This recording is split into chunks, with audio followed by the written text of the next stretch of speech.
I made a lot of big mistakes my first couple of years into photography, so here are 7 big mistakes that I learned from and how you can avoid them. Hello, my name is Amanda and I'm a couples and portrait photographer based in Oregon. I started photography at the end of 2023, so really this is 2 years worth of mistakes. It is impossible to know everything when you're just starting out, so mistakes are inevitable. But I just wanted to share a few of my biggest ones so that hopefully you can skip the headache. We're going to talk a little bit about shooting, editing, pricing and contracts, workflow, backups, and mindset. Number 1 is creating without direction. I knew what style I wanted to achieve, but I wasted so much time feeling like my work would never be good enough because I couldn't get it to look exactly like what I was seeing on social media. So I really wish that I would have done more creative work from the start. I touched on this a little bit in the last video, but you can and should curate your portfolio with your free shoots and model calls. You'll want to plan your outfits and plan your locations and really just build a portfolio that caters to your ideal client. So if you really want to work with families, find families to work with for your free shoots. If you're really wanting to cater towards couples, find some model couples to work with for your free shoots. Free photo shoots are super beneficial, but you really want to make sure that you are planning them and really making them count. Another thing would be not giving enough direction during sessions. I love a more candid style of photography, so I don't necessarily pose, but what I do is give them prompts to get them to do activities and interact with each other and create that connection. Also, rushing through your sessions. Trying to squeeze in as many locations or shots as you can instead of slowing down and being intentional with the pictures that you're taking. On the other hand, you don't want to stay in the same spot for the whole session.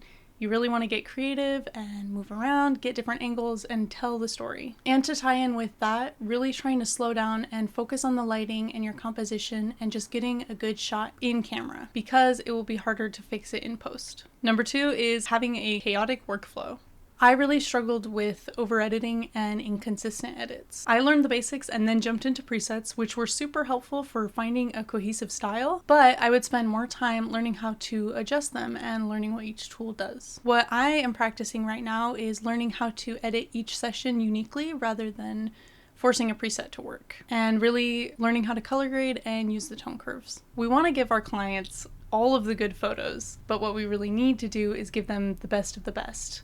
And you can give them better quality photos if you're spending more time on a smaller amount. Number 3 is running my business without structure. There is a lot to talk about here, starting with undercharging and over-delivering. Having super low pricing is not sustainable. You need to value your time for shooting, culling, editing, traveling to and from sessions, client communication, emails, contracts, invoicing, etc. You don't want to just pick a number that feels comfortable. You really need to calculate your cost of doing business. So, track your hours and calculate all of your business expenses. You don't want people booking you just because you're the cheapest option. You want people to book with you because they love your work, your personality, and the client experience. It can be hard to price yourself appropriately, but photography is not a necessity, it is a luxury. You shouldn't base your pricing off of what other people are charging because a lot of people are just picking a number that feels right. So check out the general pricing for your area because it will vary, but then price based on experience and your cost of doing business. Another huge one is not having any contracts. Having a good contract in place will give you and the client both peace of mind. They keep expectations clear and offer legal protection.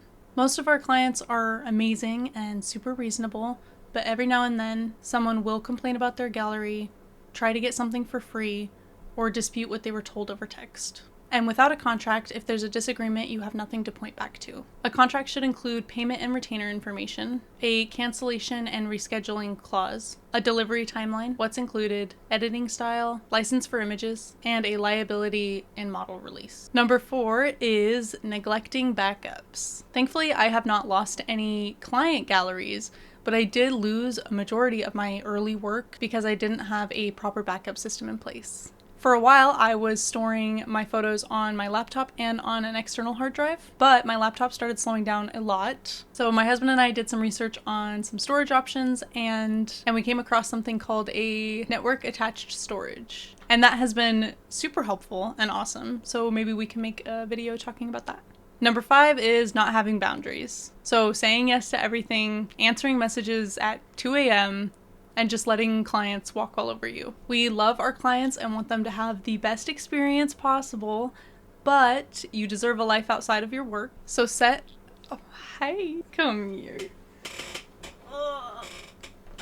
So have set working hours for yourself and set clear expectations, which having the contract will help with. Number 6 is having a mindset that held me back. Something that a lot of photographers struggle with is comparison. Comparing yourself to other photographers can make you feel super behind and just like you're not good enough. Everyone's timeline is different, but slow progress is still progress. Another thing would be not celebrating your small wins and being too focused on your next goal instead of seeing how far you've come. And you should choose to be optimistic about how you're doing, because you're doing great.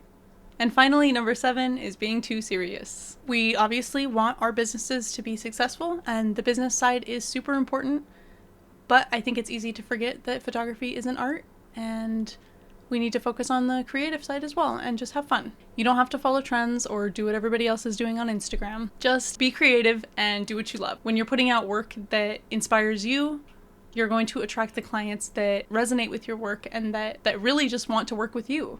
Just have fun, bro. So those are the 7 biggest mistakes I learned in my first year as a photographer. I hope you guys learned something today. The biggest thing that I hope you guys can take away from this video today is that your first year as a photographer isn't about perfection, it's about direction. If you guys want to share any of the big mistakes that you learned in your first couple of years as a photographer, drop them in the comments. I'd love to see, and I'm sure it would help other people out too. I hope you guys enjoyed today's video. If there's anything that you guys would like to see from me, let me know.